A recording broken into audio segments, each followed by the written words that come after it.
I think a lot of people are confused by the new Arabic name, El Hajj Malik El Shabazz. I've always had the name on my passport, Malik El Shabazz, only I only used it in the Muslim world. Well, Hajj is a title that is given to any Muslim who makes the pilgrimage to Mecca during the official Hajj season. One thing that I found in all of my travels was that all of the Africans, not only the Africans, but the Asians and the Muslims, look upon us as their long-lost brothers. And America had actually tricked many of them into a hands-off policy by giving them the impression that she was honestly trying to do something to solve the problem. My argument over there was designed to prove that it is impossible for the United States government to solve the race problem. It's impossible. Never have I witnessed such sincere hospitality and overwhelming spirit of true brotherhood as is practiced by people of all colors and races here in this ancient holy land, the home of Abraham, Muhammad, and all the other prophets of the Holy Scriptures. For the past week, I've been utterly speechless and spellbound by the graciousness I see displayed all around me by people of all colors. I've been blessed to visit the holy city of Mecca. I've made my 7 circuits around the Kaaba, led by a young mutawaf named Muhammad. I drank water from the well of the Zamzam. I ran 7 times back and forth between the hills of Mount Al-Safa and Al-Marwa. I've prayed in the ancient city of Mina, and I've prayed on Mount Arafat. There were tens of thousands of pilgrims from all over the world. They were of all colors, from blue-eyed blondes to black-skinned Africans. But we were all participating in the same ritual, displaying a spirit of unity and brotherhood that my experiences in America had led me to believe never could exist between the white and non-white. America needs to understand Islam because this is the one religion that erases from its society the race problem.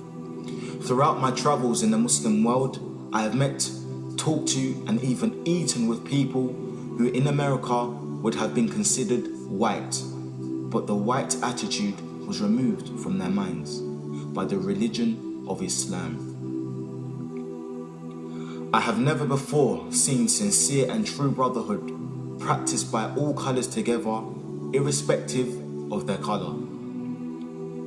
You may be shocked by these words coming from me, but on this pilgrimage, what I have seen and experienced has forced me to rearrange much of my thought patterns previously held, and to toss aside some of my previous conclusions. This was not too difficult for me. Despite my firm convictions, I have always been a man who tries to face facts and to accept the reality of life as new experience and new knowledge unfolds it. I have always kept an open mind, which is necessary to the flexibility that must go hand in hand with every form of intelligent search for truth.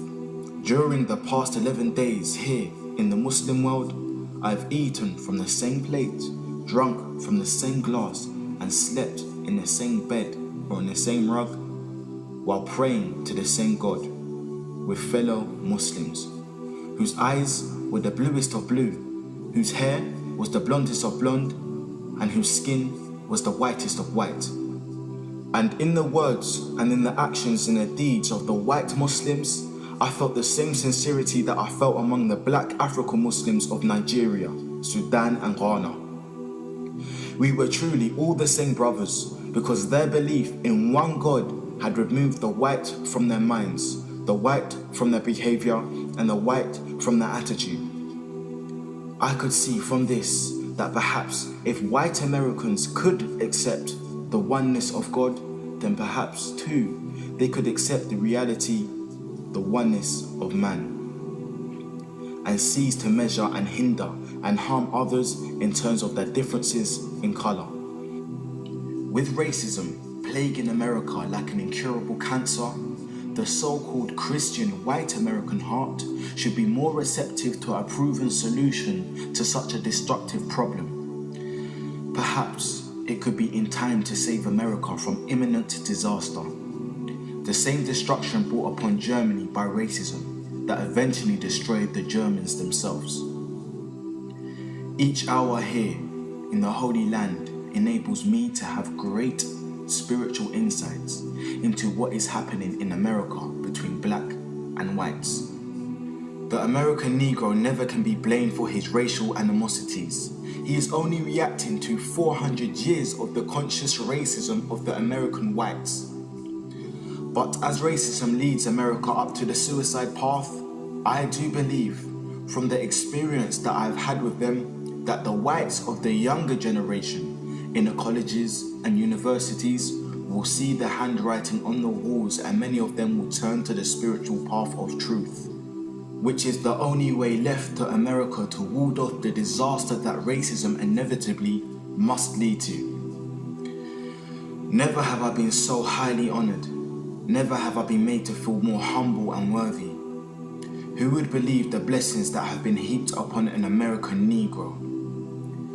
A few nights ago, a man who would be called in America a white man, a United Nations diplomat, an ambassador, a companion of kings, gave me his hotel suite and his bed.